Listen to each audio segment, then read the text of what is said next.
Hey everybody, my name is Jen and this is Jen Geigley Knits. Welcome, thank you for hanging out here with me.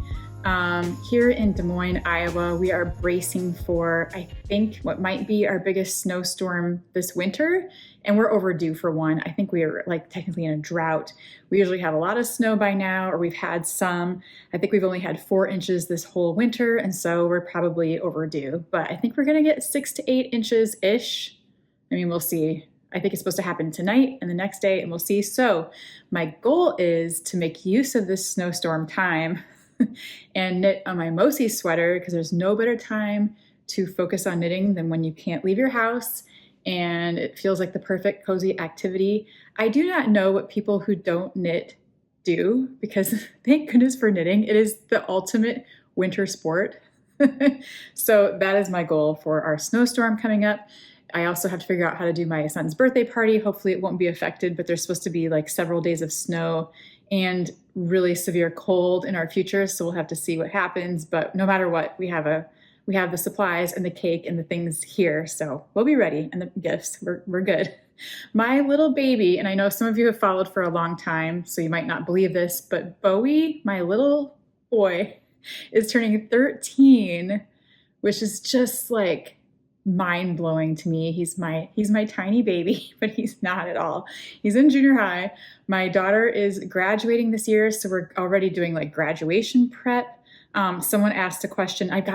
Thank you so much, by the way, for the awesome Q&A questions, because I really did need that this week. So I have a good list of your amazing questions I'm going to get to in a bit, and some of it is about like the kids and what's going on. So thank you for all that. And in the past couple of days, I almost didn't even catch it happening, but I caught it like 2 people off. But I hit 10,000 subscribers here on YouTube. Thank you so much. I just didn't even see that coming. It just happened really fast. And thank you for that. That is so cool. Thank you for hanging out here with me every Saturday. I never imagined I would get to this point in YouTube, whatever. But it's really exciting and it's really good, and it really helps out my channel. It helps me keep going and makes it feel worthwhile. So thank you for hanging out here with me. Thank you for all your amazing comments, and for just watching every week. It really is awesome and I really enjoy it. So I want to keep going. So thank you. That really is a cool milestone to hit. I did not have time to prepare a giveaway, but I'm going to. So in the near future, maybe next week or maybe the week after, I'll put together a little giveaway package and we'll do that here. Thank you so much. That is really, really fun and exciting. I am the last person who you'd ever expect to be a YouTuber, ever. I was voted the shyest kid in my class, like in my graduating class. I was shy and quiet all the way through school. I just wanted to kind of disappear in the corner. I talked to my friends and stuff, but I was never like the one to be speaking. Like at any cost, I would avoid any kind of speaking arrangement. Speech class was my worst fear.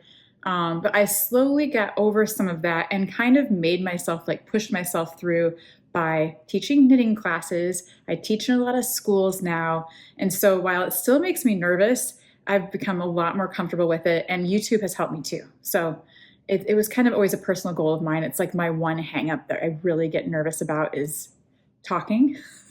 So thank you. Like it's not so bad. It's really just like, hang out with a friend, knitting with a friend, which we all enjoy. So thank you for hanging out here. Thank you for subscribing. If you haven't subscribed yet, click that, subscribe button. Every time you like a video, all those things, it really helps my channel. So I really appreciate that. And I appreciate you. So thank you. Thanks for doing that. Before I forget, I just want to say thank you to all the people who have already donated to Knit for Food. Oh my gosh, we're just in February. It's just getting started. The Knit for Food Knit-a-thon is on April 5th, so we have lots of time still, but it's really good to front load the fundraiser and get it going. It's off to such a good start, so thank you so much. Just on my page alone, we have raised $335 already, and it's only February. This is so exciting. just know that you're making a difference, and it really adds up. Your $5 donation, your $10 donation, it all adds up, especially when all of these knitters are doing this together. It's very exciting to see these numbers grow, and you're part of a really good thing. So thank you so much. All the money we raise is divided equally between Feeding America, World Central Kitchen, Meals on Wheels, and Team No Kid Hungry. So very reputable, good organizations that are on the ground, making your dollar go as far as it can. And it really counts, and it really helps real people. And the one thing we can do right now is, we can help people in our own way. When knitters get together, we can do big things. On our Team Big page for the donations, we are up to $33,395 in February, like mid-February. So this is incredible. Our goal is $379,000, which we're going to hit it. We're going to kill it this year. I can tell. We're off to such a good start. It's so exciting to see that number grow and to see what we can do. You can knit along with us. You can build a team. You can knit at your local yarn shop. There's little events popping up. You can set it up so other people know on the website. So you can have like a little gathering if you want. You can do this at home by yourself like me. I might be hanging out with Erica that day. And I am thinking about, it would be a good day to maybe go live and I'll just sit here and knit and like chat with you maybe that day. I don't know, but that makes sense to do a live on that day. So maybe April 5th, I'll just knit with you and do the knit-a-thon. It is very cool though. If you raise, I think $100, you get to be part of this online program for that day. So each of those charities will come and speak, and they tell you about what they're doing and where the money goes and how they're helping. They have videos and presentations. It's very informative and very interesting to see all the good work they're doing and that you're helping to make happen. So it's a big deal. And then there's like little fun and games, and like we hang out and we have music and we sit together and knit, from afar. So you can be part of that, or you can donate using my link below. I really appreciate all your support, and thank you so much. So behind the scenes, my knitting life got a lot busier this past week, like boxes of yarn and things I am knitting behind the scenes that I can't show you.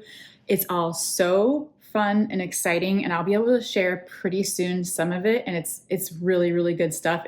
I love it, but it makes me worry a tiny bit about Mosi, but also not, because all of you encouraged me last week that I'm in good shape, that I'm doing a good job, that I'm getting really far. And I am, you guys, I am getting really far. So it's going to be okay. But if you could see the boxes of yarn, the things I am knitting, the things I have cast on for this other stuff, you would be worried too. It's a lot that I'm trying to do all at once. But how good do I feel about my Mosi? I feel very good about this. So let's just talk about where I'm at with this and some bigger goals that I have now that I'm working on many, many things at the same time.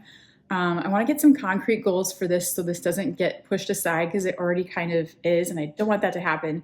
I would rather finish this as fast as I can and then focus on the other things too. It's all the deadlines are all a little bit the same. That's the tricky part. But I have done hard things in the past, and I will do it again. And it's not even a hard thing. It's something I love. It is like my most enjoyable thing. And like I said, there's a snowstorm coming, so I can make it happen. So my Mosi is in a good place, I feel. And I do get really motivated to work on it. When I look at this and I see how beautiful it is, it's so good. I can see myself in my dreams wearing this in Iceland. And I'm going to talk about more about Iceland in a minute. That's part of the Q&A stuff. So, okay, I measured last night, and I did work on this a bit over the weekend. So I'm filming this on Tuesday because I anticipate this week getting busy. I anticipate my kids not going to school tomorrow and possibly the next day. And they have Friday off, and they have Monday off for teacher development and conferences. So, and it's my son's birthday. So I have some busy days ahead, even if the snowstorm happens. And then, there's like things like we need to get groceries. We need to clear the snow when it happens. It's going to be whatever, but I am going to have knitting time. Anyway, what I'm saying is, I do want to focus on this. If we get a snowstorm, it's just going to be like my goal and where my head is at. I don't know, if I have knitting time, I'm going to be doing this. Look how good it looks. So I measured, and I think I am 6.5 inches below the arm, which is great because the body, I believe, is 12.5 inches, what my goal is in the pattern. And I'll try it on to see if that's what's right for me. And then I'll be to the ribbing. So I am halfway through the body, you guys. Like, I'm doing it. It's happening. It's growing. It does not feel like it when you're working on this and you get one teeny tiny round done, you know, in my spare time, whenever between whatever and whatever, I'm picking up kids and stuff. But it is one more row as a part of these color blocks of these little patterns. So I just finished this whole repeat with the triangles. You can't even see it. See, there it is. And it's so fun to finish that one. That's one of the bigger repeats because like this little green one's a smaller one. The yellow one is a bigger section. And then there's this crisscrossy one. So if I take a closer look at this, what I've done. So if I'm halfway now, really, if I just kind of add up these sections that I have done, it's really a big yellow, I call it the big yellow triangle section, little green, which are the borders of this mixed section, and then another yellow green. So if I do this again, it's like 1, 2, 3, 4, 5 sections, and they're all different widths, but you know what I'm saying? Like if I do these 5 sections one more time, I should probably be close to the ribbing, or I could do, you know, one more, whatever the next one is, to make it the right length, but I might be closer than it feels like I am. And so really, if I just think about it in 5 sections, I do think I can get this to the ribbing by the end of February. Is that crazy? Not with a snowstorm, it's not. Okay, so that is kind of my way of thinking through this. If I can get 5 more sections and then analyze and see if I need a couple more, whatever, it doesn't matter. If I could get to the sleeves, I would feel like a rock star. That would be so exciting. So that's where I am on my Mosi. It's really the only thing I can show you. I'm doing so much more that I can't show you, but someday you'll see it and it'll be glorious and we'll get there. But for now, let's go to the Q&A section because you guys had some good questions. So thank you for putting those in the comments because that really helps me out today because I didn't know what else to talk about besides that. Okay, first question isn't really a question, but I put it in my notes with the questions because a lot of you asked for a live someday in the comments from last week because I mentioned it would be fun maybe to do a Saturday morning. Instead of Saturday night live, we do a Saturday morning live, maybe. Okay, here's my question about that because a lot of people said that would be fun and I think that would be fun.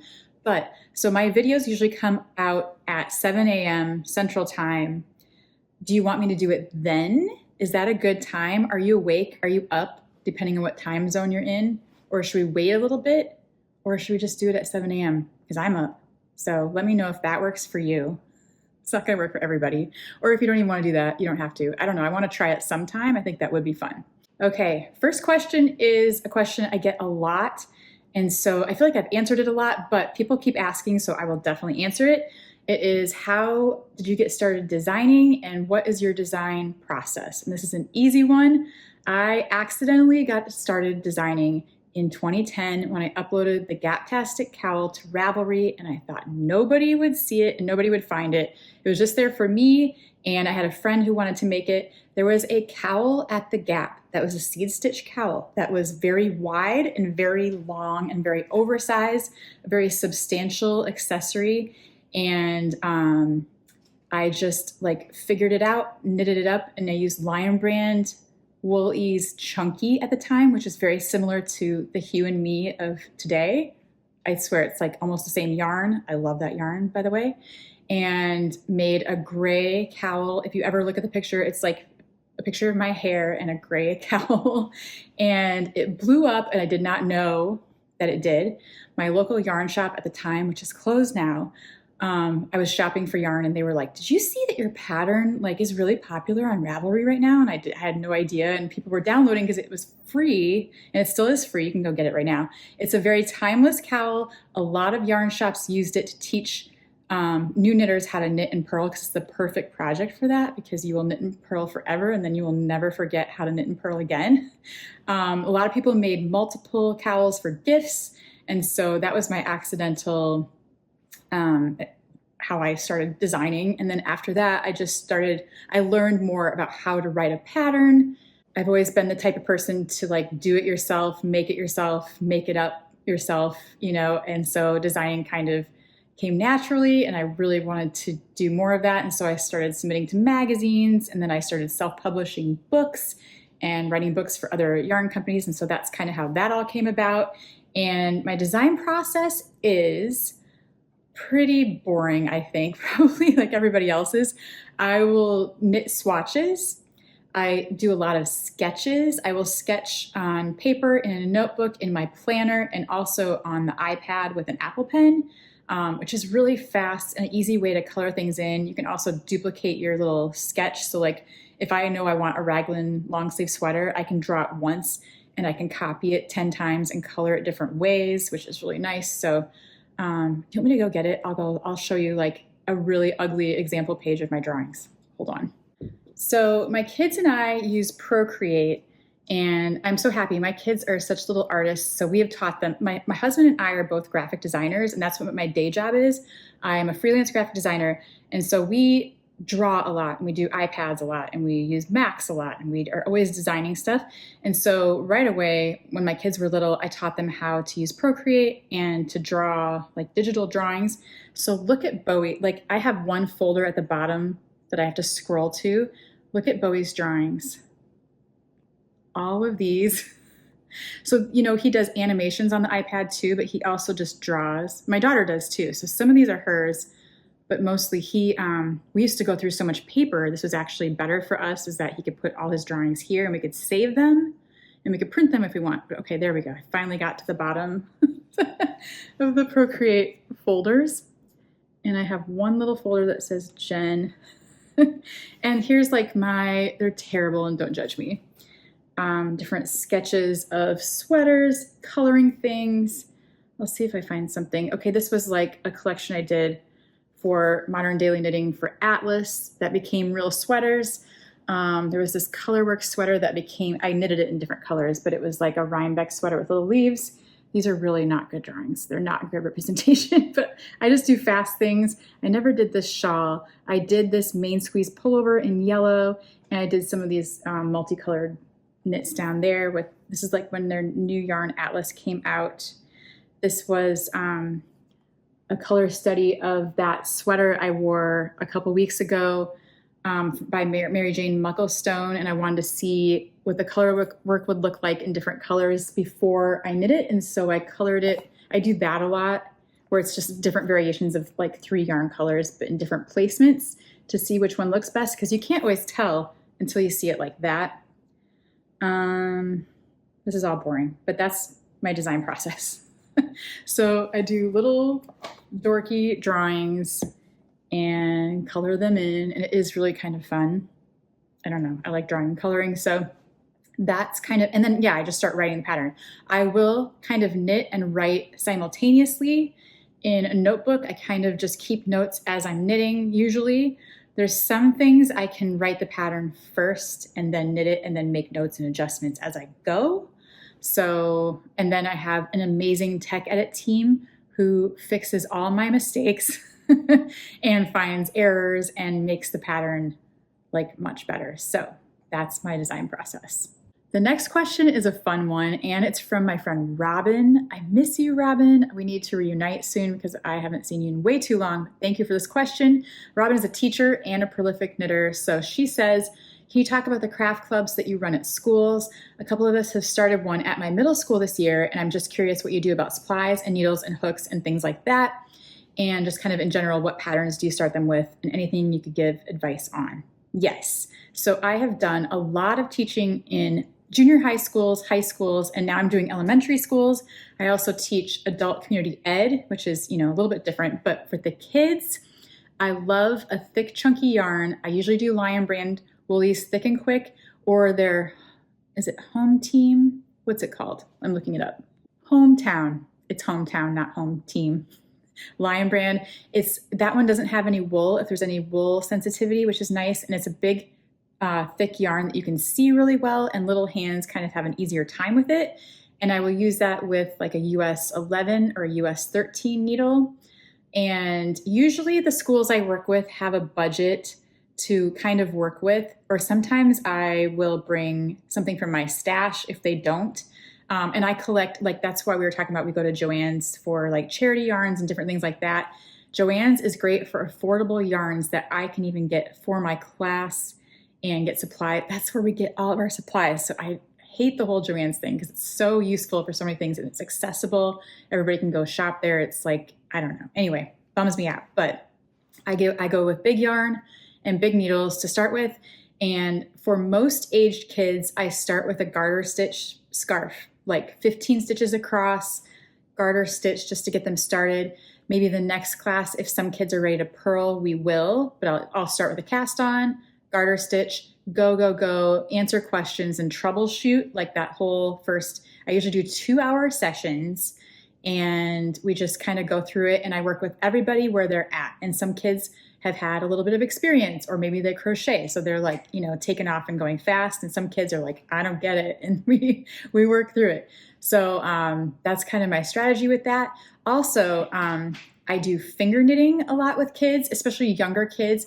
And there's some kids who just might not have the coordination or the motor skills or the fine motor skills. And I totally understand that.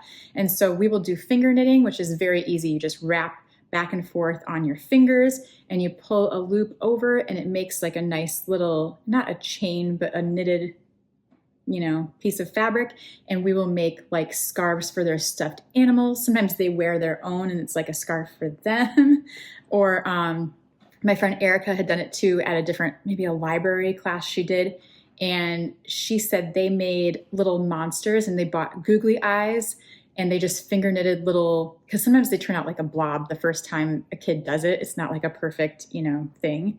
And she said they stuck on these googly eyes onto their monsters, and she said they love that. So I have borrowed that idea, and I'm going to maybe do that in my next class because I have some really young kids that might have a hard time with the whole knitting process. So that is my strategy for teaching kids. And I'm so excited you're doing it too, because it's the best and most fun. Like, I love it so much. So yeah, after school knitting club is a fun thing. If you're looking for something to do in the schools, every school will probably say yes if you offer to do that.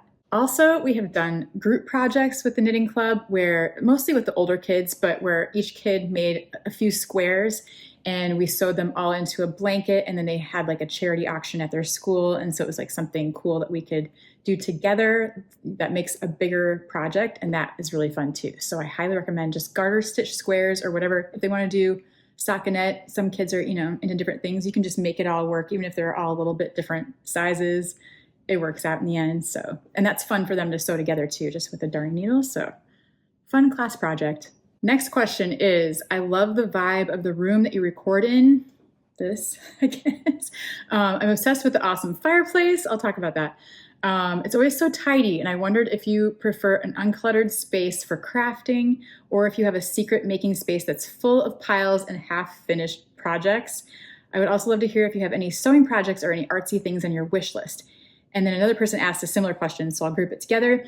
I've been wondering this, so I'll ask, how in the world is your house so uncluttered? I have yarn, art supplies, and fabric. Believe me, lots of stuff. You are doing lots of hobbies, and you have 2 kids. I live alone. I have no excuses. LOL.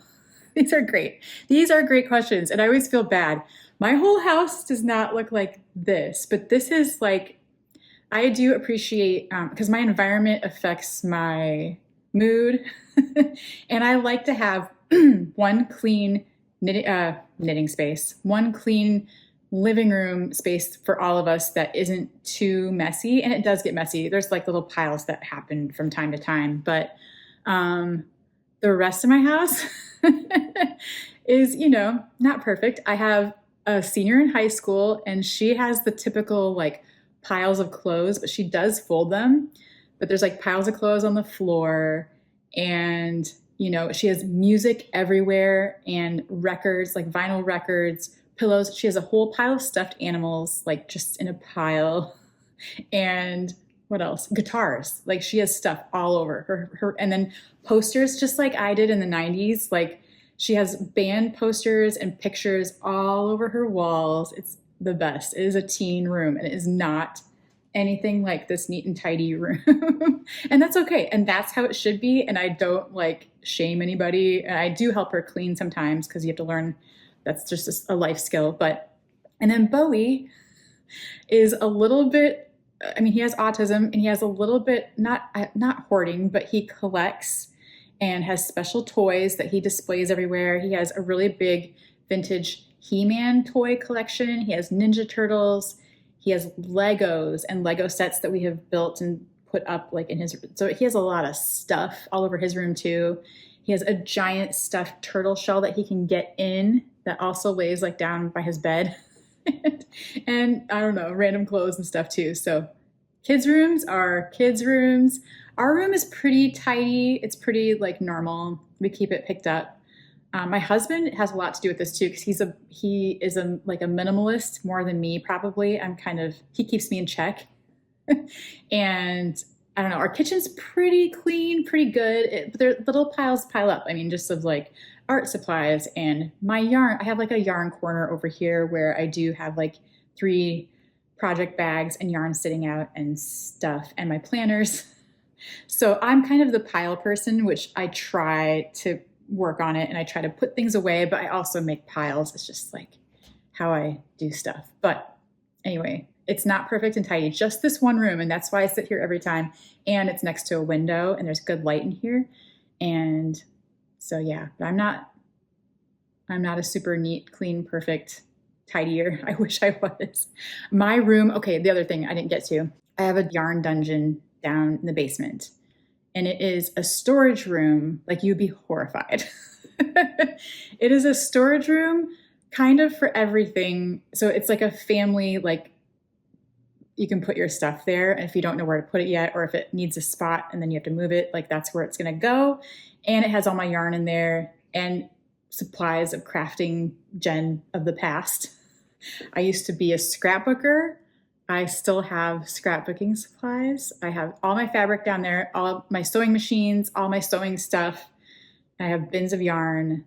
I need to go through it like badly. But right now it's like, there's too much stuff kind of mixed in. I probably need to empty out the whole, this is like, I shouldn't even stress you out with this story, but it's just like, I need to go through it. I need to get to it. And so, yeah, this is our one neat and tidy room. The next question is fun, and it is, do you have any pattern suggestions for people new to stranded color work? Which ones have you made and loved? And so I do have suggestions. I would pick, and there's so many patterns like this out there, but I do have one to recommend. I would pick something with short repeats of the colors, so you don't have to catch the floats in the back, because that's not hard either, but it's a little bit more fiddly. It's not a big deal if you have to. But like 3 stitch repeats and 2 stitch repeats, or 4 at the most. If you can find something with little color work, that's a good place to start. Maybe a cowl could be your first thing, or a hat. Gudrun Johnston has really good ones that you could start with. She has a lot of really good color work hats that are beautiful, and you can totally do color work. Don't be afraid of it. You can do it today. You can do it tomorrow. You don't have to like complete any knitting certifications or anything to do color work. You can just do it. It is not hard. You just have to hold 2. And I hold them I'm a continental knitter, and I hold them both on my fingers here. And I just pick back and forth between the colors. And you're only using 2 at a time, almost always. It might have more colors in it, but not in the same row. So it's not as bad as it looks sometimes. Another pattern suggestion I would make is my Francis sweater. I think it's on Ravelry, or it might be through Only Rowan. They kind of have that pattern. I don't really get anything from it anymore, but I designed it for them years ago, and it is a beautiful colorwork sweater. I made a multicolored version, and there's one that's kind of a navy and a yellow, and it has all short color repeats, and I love knitting that sweater. There's no floats to catch, and you're just changing little bits of color back and forth, and you kind of get into a rhythm, and that's a really nice first sweater for color work, and that's what I would suggest. This next question is very fun and like dreamy. If time and money were not a concern, and you were to put on a yarn festival, what do you think you would want it to be like? Offerings, length of time, teachers, classes, vendors, speakers, fleece market, and such. Ryan Becky mixed with Vogue Knitting Live. What would you call it? Oh my gosh, that is a dream. Okay, so wow, I would do it right here in the Midwest. We do have an airport here in Des Moines. Okay, this is so interesting. Kind of what I'm excited about in the real world is Nash Yarn Fest, because I think that's it. I think they're doing my dream yarn festival. So maybe I'll just let them do it. I would. Erica and I would totally try to do something here. I bet we could do it. We'd do it probably at the Iowa State Fairgrounds or somewhere. I would totally do the animals and the fleece and the sheep and any surrounding farms. We do have a lot of farms around here and in Minnesota and Wisconsin where they could bring their animals. And yeah, I would make it kind of like Ryan Beck-y and kind of like Vogue Knitting Live, have lots of vendors, all of our yarny friends and creative, talented people that we know that sell their goods. And yeah, classes. I know that would be a dream. It scares me to be in charge of something that big, but yeah, Nash Yarn Fest, MDK, Modern Daily Knitting. Look into this event because it's in March. It's coming up. My friend Erica and I are going. We might be road tripping, actually. We'll get into it. It's like a whole thing. But they, I think, are doing everything you could want. And it's at this big fairgrounds place. I've been there before. It's an indoor location. It has tons of space for all these vendors. I think they have over 100 vendors. They have food trucks. They have Arne and Carlos coming to do a workshop. Like, it's crazy. And then they have like a before party and an after party, and they have really cool merch. And I think they're doing everything right. So that's kind of my dream yarn fest, and I don't even have to do it. That's like a sad little answer, but I don't know. I don't know if we could do it here in Des Moines, maybe Minneapolis, but it's hard to organize something in a different city. Anyway, check out Nash Yarn Fest because there is still tickets to the whole festival itself. Some of the things like the Arne and Carlos thing are sold out, but there's still things you can go to, and it's going to be very fun. And I know a lot of knitters are going. A bunch of our friends are going, and I can't wait to meet up in Nashville next month. It's really coming up fast, and I'm so excited about it. Okay, next question is, I am wondering what kind of knitting machine you use for your donation hats. My husband has also been showing some interest in knitting hats for donation too. Any other tips on making those hats? Yes. Okay. I just happen to have this right here. This is my sticker covered Addi King Turbo knitting machine. And this is the one.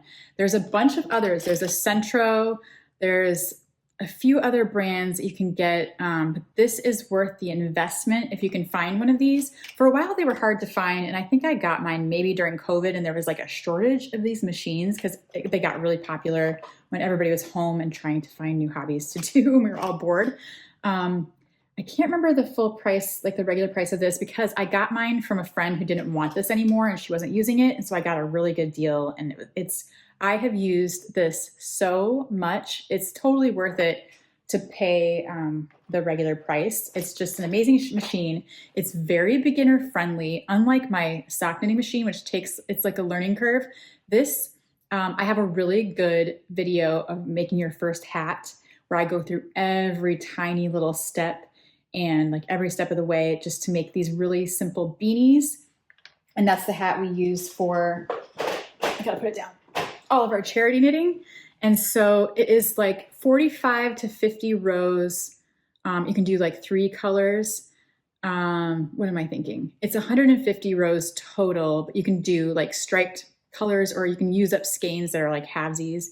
I usually do like 145, 150, 160 rounds. And this has a counter on it. It's really fun. You just kind of speed along, and it works perfectly with that Joann's yarn, but it also works really well with the Lion Brand Pound of Love and a lot of those like the Woolies worsted weight. So this only works on worsted weight yarns, not so great on cotton, but I have tried it with like cashmere. I've tried it with Lopi. I've used Noro. So you just have to kind of babysit it and like kind of hold on to the tension and find like the machine will like either hate the yarn or sometimes it works really well. But it doesn't work with thinner yarns or like bulky. You just have to use worsted and you have to find the right yarns. But there's lots of groups on Facebook and people that give advice about what yarn brands to get and good things to try. But yeah, Erica and I love that big twist from Joann's. It's perfect and it comes in a ton of different colors and it's really affordable and the hats come out really nicely. So it just makes a cuffed beanie kind of like the muscle bro hat, where it's like you make a elongated football tube and you stuff it inside itself, cuff it, and then it's like a double layer hat. So that is how we do our charity hats. And this really speeds up the process. If I was hand knitting worsted weight hats, I would never get as many done as I can with that machine. So that is the beauty of that. I've also made really long tube scarves on that thing, and it is the best for that kind of stuff. Even if you have stash yarn you want to work through, I used a whole bunch of Noro and made a Noro striped scarf, like the 2 stripe change. It is a pain to change colors that many times, but I did it. And I've done a Lopi scarf on there where I did, I think, 4 different colors of Lopi and made a long, beautiful wool scarf. So it is very fun. It is worth the investment if you like to do charity hats.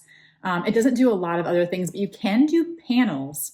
And a few years ago, London, the London Crochet, what is her name? Made by London in California.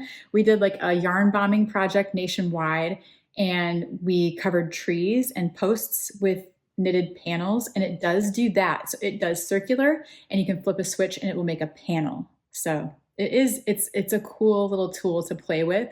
And if you want to make a bunch of hats in a hurry, it's kind of amazing. Okay, this comment had like 6 questions in one, and so I'm going to go through them really quick because that's really fun. If you didn't live in Iowa, where would you like to live? I would like to live in LA or New York City. I don't know. I've never felt I was born in Iowa. I was born on the Iowa-Minnesota border in a really, really tiny town. I lived in Minneapolis for a while during college, but then otherwise I've always kind of lived in Iowa. But my husband and I both kind of feel like we don't totally belong here. Like he's a surfer and skateboarder and snowboarder. And like, we both feel really at home in California, but that's kind of a big move. And our kids are in school, so it's tricky. I would love to go to Minnesota, even like politically. I love their leadership and I don't know, Iowa's not so great right now, but that's where we are. But I would go to either coast. I would go to New York City in a second.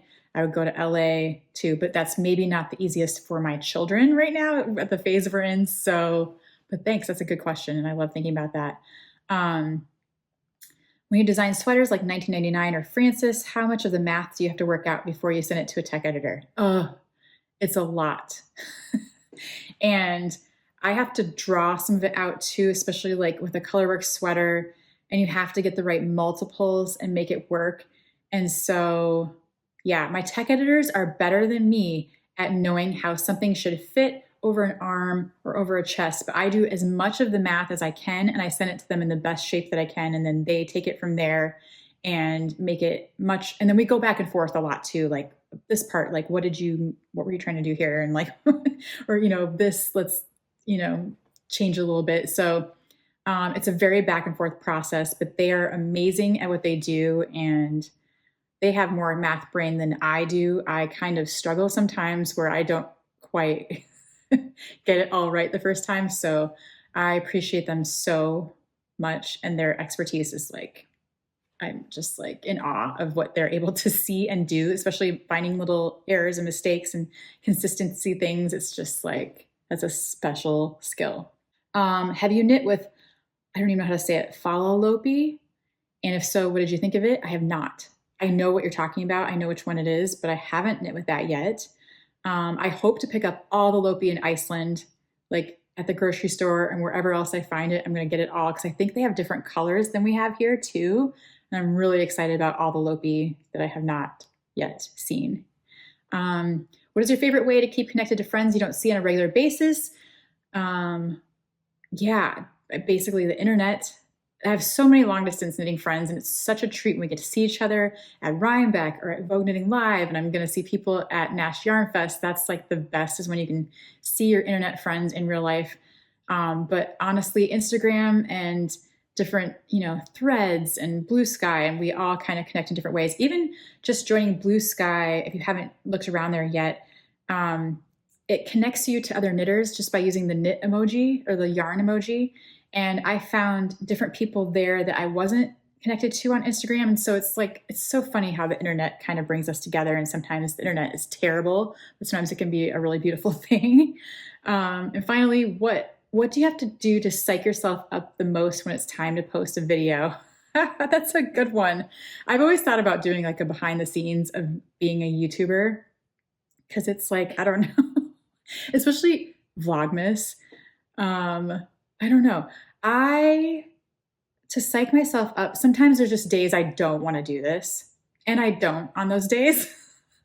I halfway get dressed, or I try to throw on a sweater that day, or, I try to make an outfit, and some days I don't. And so that's kind of my thing, is like, if I'm not feeling like talking to a camera, I don't make myself. But usually, since I just do weekly videos, it's not hard to find one day where I'm ready to do it. And sometimes I'm kind of mentally collecting the things I'm going to talk about during the week, but I don't ever write out a script or anything. I don't write what I'm going to say. I did write down, I copy and pasted the questions for today, obviously, but otherwise I just kind of go with like what I have sitting around me, what I've been working on, and I just kind of talk. But yeah, psyching myself up for that. If I don't feel like it, I just can't do it. Or if I was like really sick, you would not see me on Saturday. Anyway, yeah, you do have to kind of psych yourself up and like, okay, I'm going to do it. But it's fun, and I usually have things ready that I want to talk about, so that helps. And I like to be consistent. I have a weird thing where like, if I've done every Saturday for this long, I don't want to miss one. And so it's like my personal challenge to myself, like, I'm not going to skip. Like, I'll do whatever I need to do to not miss a day. But yeah, it's really fun for me, and I do really enjoy it. And I always have something to talk about, even when I feel like I don't have anything to talk about. Okay, this is a really fun question. Are there older patterns that have stood the test of time and could be knit today as is, or with minor changes? Patterns from older Rowan books, for example, or Martin Story patterns. He's a great source for men's patterns. Or older sweaters that you would still wear today. I kept a few sweaters from the early 90s that I still wear. That is amazing. That is a treasure. And I bet those sweaters are amazing. Both my friend Erica and I love older sweaters, and she knits the vintage Mary Maxim patterns all the time. So she has like a beaver one, a wolf one, what's the one she wore? The buffaloes. She has a bunch. Go look at her Ravelry. So she does those vintage patterns and has to figure out the yarn, because that yarn isn't available anymore, or that gauge doesn't quite work. And she figures it out and brings it back. And I love that. And like I showed a couple weeks ago that I got those Ninja Turtle vintage 90s knitting books. I love that stuff. I love, you might have to modify it a little bit for current style and fit. Like some of them are really long, or, like the old 90s big, huge, oversized sweaters. I love those too, though. I love old patterns. And I do love, like you mentioned, the old Rowan books. I have a very big Rowan book collection, a lot of the older magazines, and I do think a lot of those sweaters are very timeless, or could be modified just a little bit to make it kind of a little bit more modern.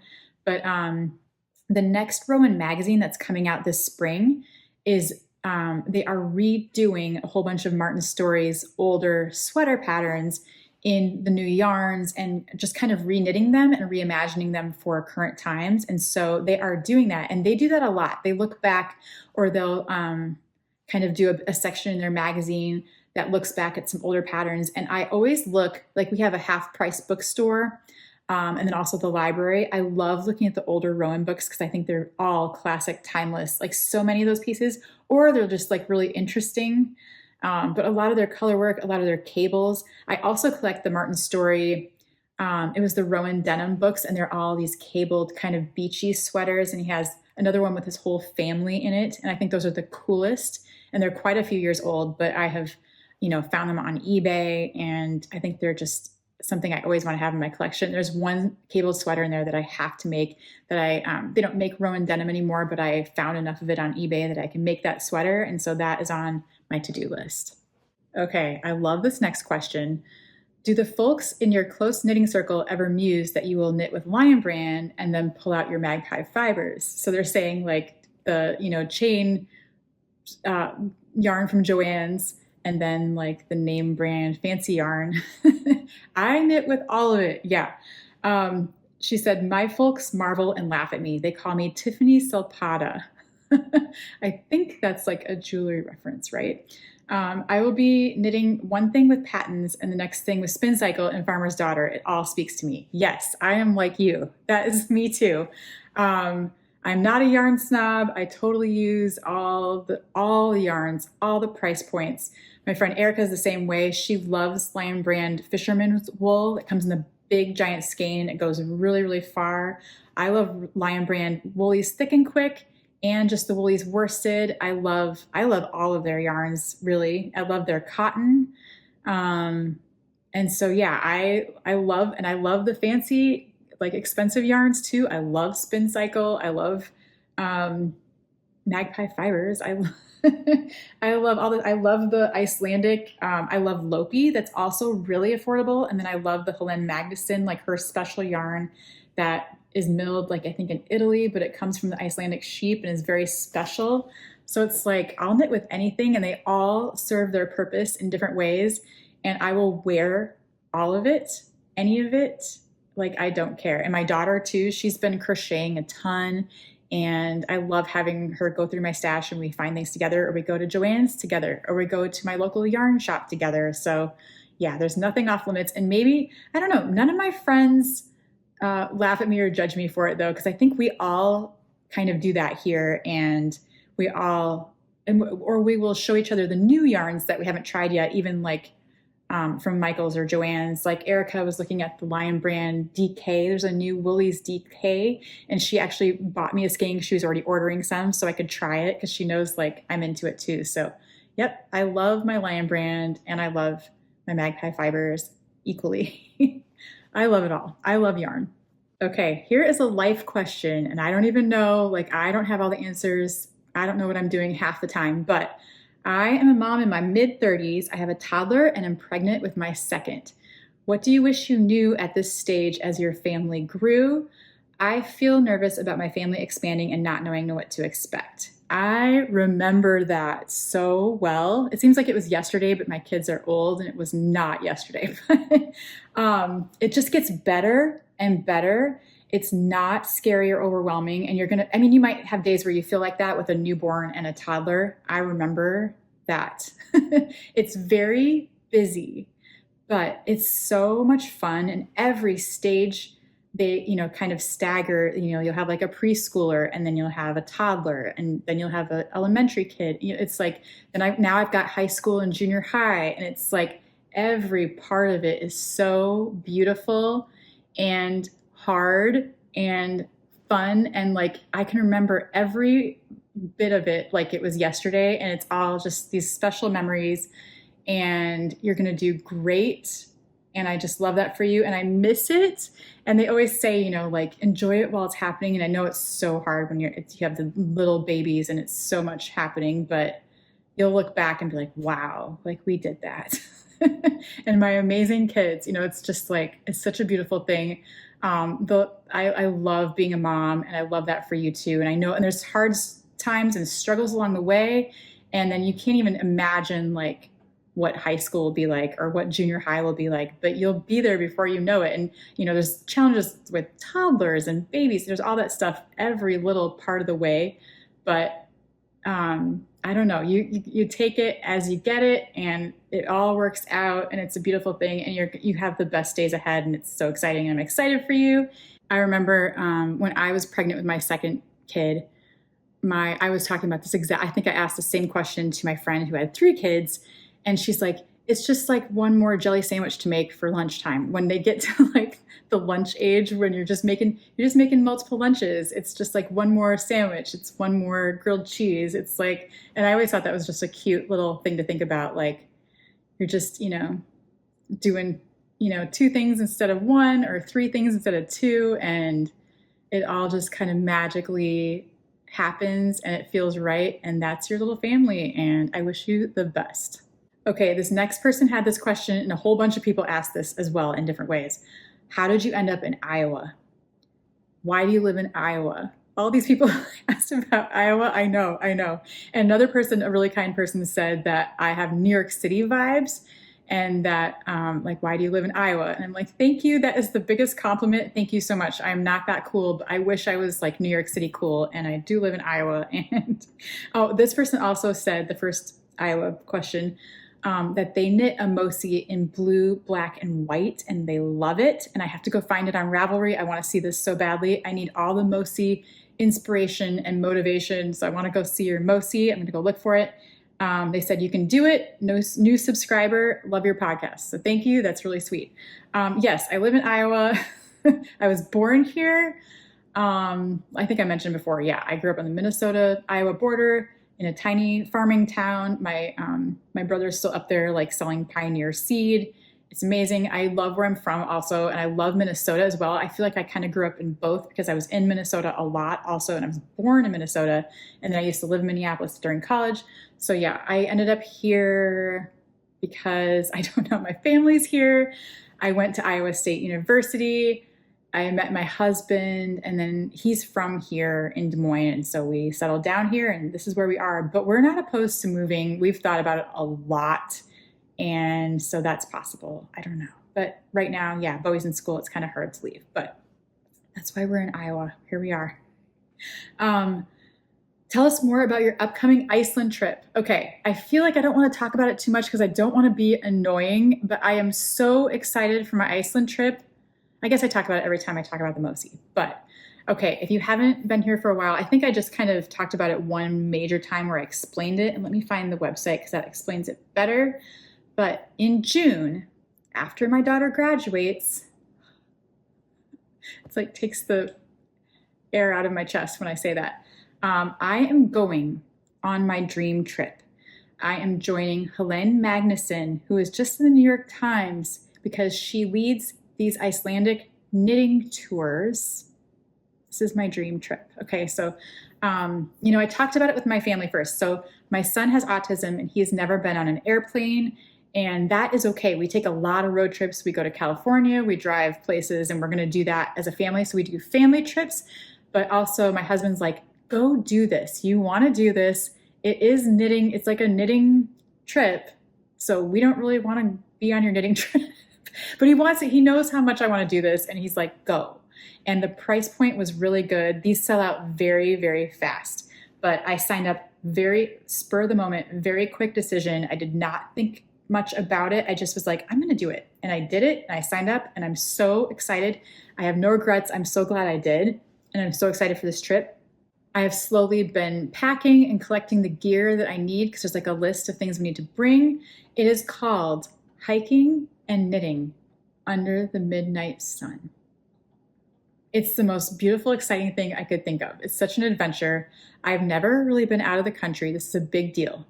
Okay, so this is a big deal for me.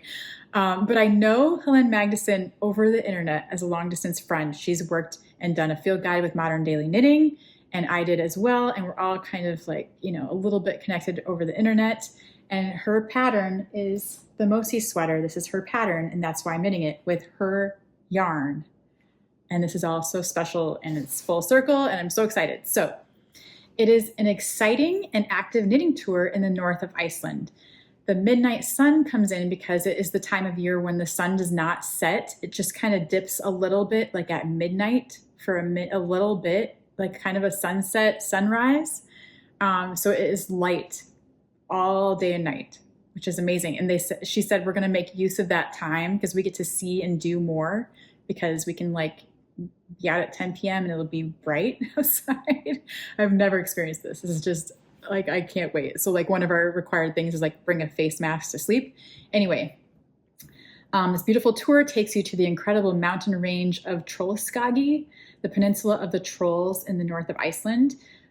In June, it's daylight all night long, so we shall not fear the trolls, but enjoy the very long hours to explore the beautiful outdoors of the mountain landscapes and to listen to Hélène sharing her knowledge about Icelandic knitting heritage with a focus on the traditional mittens. During the tour, we will knit a pair of mittens with Geigley, the most famous Icelandic trolless known for eating naughty children at Christmas. Also, her sons are like the Santas of Iceland, and they all have different funny names. You might have heard some about this. There's like one that like knocks on your doors. It's like the door knocker. And there's the door slammer. They all have these little things that they do, and it's like kind of terrifying, but it's part of their folklore. Yeah, we will also visit local craftsmen in the area, the Tannery Center in Skagafjord, and the Textile Museum in Blundos, as well as meet with local spinners and dyers in the Björgafjord region. I'm doing all this wrong. Don't get mad at me. Accommodation in picturesque country, guest house, and farm, sleeping bag accommodations. This is like a slumber party, a knitting, hiking slumber party with a small group. I think there's 12 of us. It's going to be unreal, and it's going to be like unlike anything I've ever done. Accommodation in a country guest house with a sauna. See pictures from our previous tours here. And there's like hot springs, like the lagoons. We're doing like maybe whale watching. It's nuts. Waterfalls. And she's taking us in a different area that is not like the common touristy part, which is usually in the south, which is also beautiful. But this is going to be very different and very unique and very special, I think. And so then there's a whole itinerary of things that we are doing. It's unreal. It's about a week. And then I added on 1 day in Reykjavik on each end so I could kind of get there and do a little exploring on my own. I want to go to the Hand Knitters Association. There's an association of knitters in Iceland that get paid, like that is their work with the tourism, to knit sweaters out of Lopi, and you can go buy their sweaters or mittens and hats at this Hand Knitters Association in Reykjavik. And it's like really close to the hotel I'm staying at. I want to try the food. There's a whole list of things I'm going to try to do while I'm there. It's a lot, but I just want to pack it all in because I don't know if I'll ever do this again. Maybe. I mean, the more I research it, I'm like, oh, I'm going to go back. It's so cool. And it's meant for knitters. It's unbelievable. So yeah, plus there's like knitting workshops that we do along the way. There is a chef that kind of comes with us and makes us meals along the way, and we will like stop and knit and have lunch on the hillside in the picturesque landscapes that we're hiking through. I cannot wait for this. I'm gonna go on every hike she offers. I'm just gonna go for it and do all the things, and I cannot wait. So that is happening in June. That's why I'm knitting this sweater by June. That's the whole point of this whole thing. And I could not be more excited, and I'll stop talking about Iceland now, but I'm very excited. And I'm going to bring you with. I'm going to do videos. I got a GoPro camera. Thank you for all who helped me. I was raising some funds for that through coffee. I have a link down below. Thank you for helping me get my GoPro because it's going to make it a lot easier. And I cannot wait to share all the videos from that. I will do everything I can to show you and take you along with everything I do in Iceland. I'm excited. Okay, I just have a couple of questions left and then I will wrap this up, but it is fun to go through these all at once and I'm just going for it. So this is fun. How do you store your yarn? By color, weight, or project? And I kind of do all of that. And it's kind of a mess, but I know where everything is and that's all that matters. Anything I have yarn ready to go for, I have in a tote bag, canvas bag, project bag, some kind of bag. I will find any bag. You can never have too many project bags. Those are all ready to go in bags in various places. I do kind of have a pile of bags right now and I have a lot to knit. If anybody wants to help me knit, let me know. I might be looking for help. I don't know. My friend Erica might be helping me. I don't know if it's humanly possible to do what I have to do, but I'm going to do it. It will work itself out. It'll be fine. I also store yarn not by color, but by fiber. And so I do have like a summer bin of like linen and cotton. That's all together. And my daughter uses that a lot for her crochet. I love doing dishcloths and stuff like that with the cotton. I also have a bin of like Rowan because I've been a Rowan ambassador for many years. I have a certain bin of like the Rowan big wool, and then like different Rowan projects. I have Rowan denim, a collection that I've accumulated because it's a discontinued yarn that I can't get anymore. And I do kind of watch eBay for it. So if I need a sweater quantity of like the dark Nashville denim, that's a colorway, I have a stash of that. And then I have, wool. I have the big chunky wool. I have a whole bin of Lion Brand Thick and Quick. I have yarn for classes, if the yarn that I can part with that I like isn't my special yarn. And so it's like each bin, I know what's there. So it's in bins mostly. I do have like a shelving system and then the project bags. That's kind of how it's organized. It's not very organized. It could be better. The next question is about my daughter, who's a senior in high school. They ask, is Lotus doing college applications? You have not shared that journey. Yes. So it's because it's been so easy. I think I haven't even really talked about it. We are so excited for her, and she knows what she wants to do. And we're so grateful that it's been like an easy choice for her. So my kids are artists. My husband and I are artists. We support creativity. We support the arts. We love that that's what they love and that's what they're honestly good at. And so she is going to Iowa State University next year for graphic design. That is exactly where I went and what I did. And if you're going into art in Iowa and you're going to stay in state, that is where you go because they have this beautiful College of Design and it has everything. They have engineering and architecture and graphic design. They have a video game class. They have illustration and fine arts. They have everything. And it's a beautiful program. It is wonderful. And it's close to home, which we love. It's going to be an easy move. She's super excited. I'm super comfortable showing her around. She just found out her best friend since first grade, they're like sisters, is going also to Iowa State. And so they're going to be roommates. And we are so excited for them. I am so excited. I get to take the two of them on a college visit at the end of this month. And I am so excited. I can't even tell you. I'm so excited.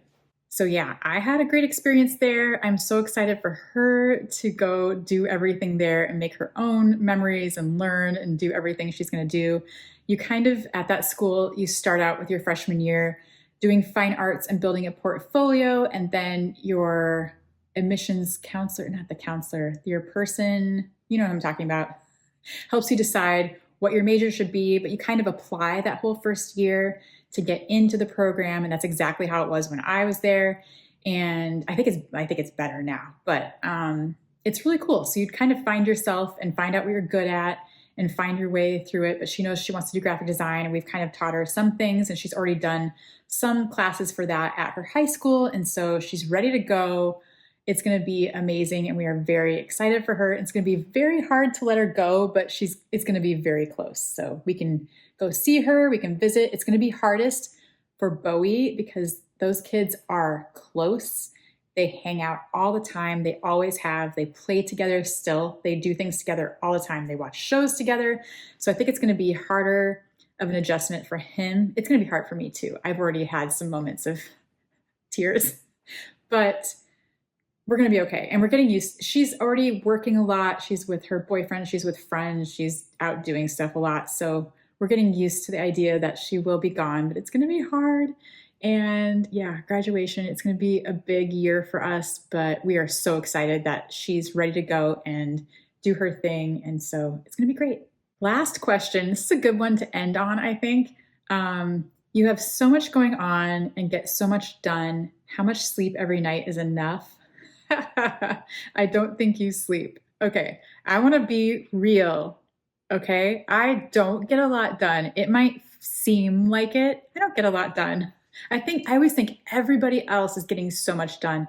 There are these knitters who are so prolific, who crank out, 2 sweaters a week and 5 projects a month and get designs done every month and release them all the time. And I don't know how it's possible. It amazes me. I don't feel like I'm one of those people, but we're all always hardest on ourselves. And there is no quota for how many things you have to knit a year and how many things you have to accomplish and do and finish and put out there. I think social media makes it harder on us that we're not doing enough or we're not getting enough done. I don't sleep as much as I should, but that is my weird menopausal insomnia. I think some of it but I don't let myself wake up and do things too much. Sometimes I have to a little bit. Sometimes I will knit at night if I cannot sleep, and sometimes it helps me calm down again. But also some of it is, Bowie has autism and he's not a great sleeper. So I will get up with him. We will kind of hang out. I think it is both of our rhythm that we've developed through like this motherhood child relationship that like I wake up with him and we try to fall asleep again. And I don't know, there's like a funny rhythm we have, but I'm not the most accomplished person. I do sleep and I do take breaks when I need to. And I think it's important for all of us. There's no award for best knitter or most accomplished designer or anything like that. But I mean, I think we all try to do our best. My hobby is really for me, and I know some of it is my work, but all that helps me function and be a happy person because I like to be creative and I like to make things and I like to do things with my hands. And with our political climate right now and all the things happening that are really hard, and it's hard to read the news, I'm still reading it and it's so hard. It's so hard. But knitting is my way of kind of dealing with that. And that's why we do community events to help other people gather and hopefully feel better together. I know that seems like a silly thing, but I think that togetherness is healing and helpful at this time. And community is huge. Friends are huge. Being together is a big deal. Anyway, it's all part of that. I'm not like a magical, miraculous person that gets everything done. I feel like I'm never like on time, on schedule. I have so much. My to-do list is bad right now. Like, is it humanly possible? I don't know. So anyway, I just want you to know I'm not super perfect at all that stuff at all whatsoever. I have a planner full of to-do list things and dates and things I need to get done. And I do try to not let that overwhelm me. And I just take it one day at a time, one step at a time. I do a little bit of planning so I don't stress myself out at the last minute because I can be good at procrastinating and getting things, down to the wire, like my Rhinebeck sweater where I was knitting it the night before we went. But yeah, I just want you to know we're all real. We're all in it together. And I'm not a superhuman, and I don't know. I don't get a lot done, if that makes you feel better. But thank you for asking that, because that is a real question. I think I wonder that about other people too. So yeah, I'm just keeping it real. I'm just like you, just a knitter. That is all I have for today. I think I've gone on long enough. You're probably really sick of me by now, but it was really fun to answer all your amazing questions. So thank you for leaving me those from last week, because I really didn't know if I'd have anything to talk about today. So now I did, and that was great. And it's fun to connect with you in that way. And I really appreciate that back and forth that we have here. So thank you for hanging out here with me. Thank you for subscribing and getting me to 10,000 subscribers. That really does open doors for me, and it helps out my channel, and it helps me keep going and have some momentum to keep it up. So thank you for being here. Really, truly, it matters and it means a lot to me. I upload a new video every Saturday morning, so come hang out again. I'll let you know when and if and when, and probably that I will do a Saturday morning live, because I do think that would be really fun and I would enjoy that. And I've never done it before. So if it's really awkward and I don't know what I'm doing, that's because I don't know what I'm doing and I've never done it before. So sometime I just might do it. I don't know. Or I'll try to give you a heads up though and let you know that it's coming. Because I do think that would be fun just to try. Grocery girls do it, and I love them and I love watching their lives. So we'll see. But yeah, have a good weekend. Please take care of yourself. Hang in there. Hope you have some knitting time this weekend. I'm going to go work on my Mosi as much as I can through this snowstorm. It starts tonight. If I make a ton of progress, maybe I'll make another little add-on video to this on Friday. We'll see, or maybe not. Or maybe I'll just surprise you next week with how much I got done. Or maybe not. But thank you. Anyway, thanks. Take care, and I will see you in the next one. Bye.